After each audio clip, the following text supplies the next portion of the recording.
देश के 1 करोड़ से ज्यादा केंद्रीय कर्मचारी और रिटायर्ड कर्मचारी 8वें वेतन आयोग के लागू होने का बेसब्री से इंतजार कर रहे हैं। इस बीच इन लोगों के लिए एक बड़ी अच्छी खबर सामने आई है। एक रिपोर्ट के मुताबिक 8वें वेतन आयोग के लागू होने से कर्मचारियों की सैलरी 30 से 34% तक बढ़ सकती है।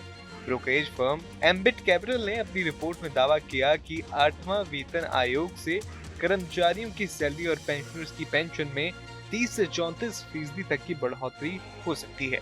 एक अनुमान के मुताबिक 8th पे कमीशन के लागू होने से करीब 44 लाख केंद्रीय कर्मचारी और 68 लाख पेंशनर्स को फायदा हो सकता है। 8वें वेतन आयोग लागू होने के बाद कर्मचारियों की बेसिक सैलरी, भत्ते और रिटायरमेंट बेनिफिट में ग्रोथ होगी। नया वेतनमान जनवरी 2026 से लागू होने की उम्मीद है, लेकिन इसके लिए पहले वेतन आयोग की रिपोर्ट तैयार करनी होगी, फिर सरकार को भेजनी होगी और उसे मंजूरी देनी होगी। अभी तक सिर्फ ऐलान ही हुआ है। आयोग का अध्यक्ष कौन होगा और उसका कार्यकाल क्या होगा, अभी ये फैसला होना बाकी है। आपको बता दें कि कर्मचारियों की सैलरी में फिटमेंट फैक्टर का अहम रोल होता है। वेतन तय करने का फिटमेंट फैक्टर एक अहम हिस्सा होता है। फिटमेंट फैक्टर को मौजूदा बेसिक सैलरी को गुणा करके नई सैलरी तय की जाती है। गौरतलब है कि 7वें वेतन आयोग में फिटमेंट फैक्टर 2.57 है। 7वें वेतन आयोग में मिनिमम बेसिक सैलरी 7,000 रुपए से बढ़ाकर 18,000 रुपए प्रति माह कर दी गई थी। रिपोर्ट के मुताबिक इस बार फिटमेंट फैक्टर 1.83 और 2.46 के बीच हो सकता है। कर्मचारियों और पेंशनर्स को कितनी बढ़ोतरी मिलेगी, इसमें सटीक आंकड़ा अहम भूमिका निभाएगा। आपको बता दें कि 7वें वेतन आयोग में कई लेवल पर सैलरी और पेंशन में ग्रोथ देखने को मिली थी। दरअसल 2006 में 6वें वेतन आयोग में कुल वेतन और भत्तों में लगभग 54% की बढ़ोतरी हुई थी। इसके बाद 7वां वेतन आयोग 2016 में लागू किया गया।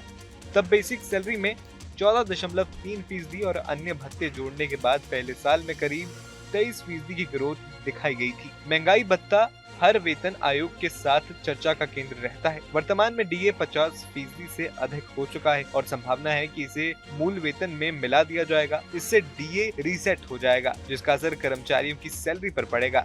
इसके अलावा हाउस रेंट अलाउंस यानी एचआरए, ट्रांसपोर्ट अलाउंस और अन्य भत्तों में भी बदलाव की उम्मीद है। पेंशनर्स के लिए भी एक अहम राहत होगी, क्योंकि उनकी पेंशन में भी सुधार होगा। गौरतलब है कि सरकारी कर्मचारियों की सैलरी में मूल वेतन, महंगाई भत्ता, एचआरए, टीए समेत अन्य छोटे मोटे फायदे शामिल होते हैं। 8वां वेतन आयोग करीब 1.1 करोड़ केंद्रीय कर्मचारियों और पेंशनर्स को सीधा फायदा पहुंचाएगा। ये बदलाव न केवल केंद्र सरकार के कर्मचारियों के लिए है, बल्कि कई राज्य सरकारें भी इसकी सिफारिशों को अपना सकती हैं। हालांकि राज्य के लिए इसे अपनाना अनिवार्य नहीं है। आयोग के औपचारिक गठन और इसकी सिफारिशों को लागू होने में 18 से 20 महीने लग सकते हैं। कर्मचारी और पेंशन भोगी इसके इंतजार में हैं और ये आयोग उनकी आर्थिक स्थिति को कैसे बेहतर बनाएगा, ये देखना होगा। फिलहाल आपका इस वीडियो पर क्या कहना है, हमें कमेंट बॉक्स में जरूर बताएं। जहां भक्ति है हर शब्द में, कथाओं में छुपे हैं दिव्य रहस्य और ज्योतिष देता है जीवन को दिशा। धर्म से जुड़ी हर बातों को जानने के लिए हमारे चैनल स्तुति को सब्सक्राइब करें। चैनल पर जाने के लिए इस लिंक पर क्लिक करें।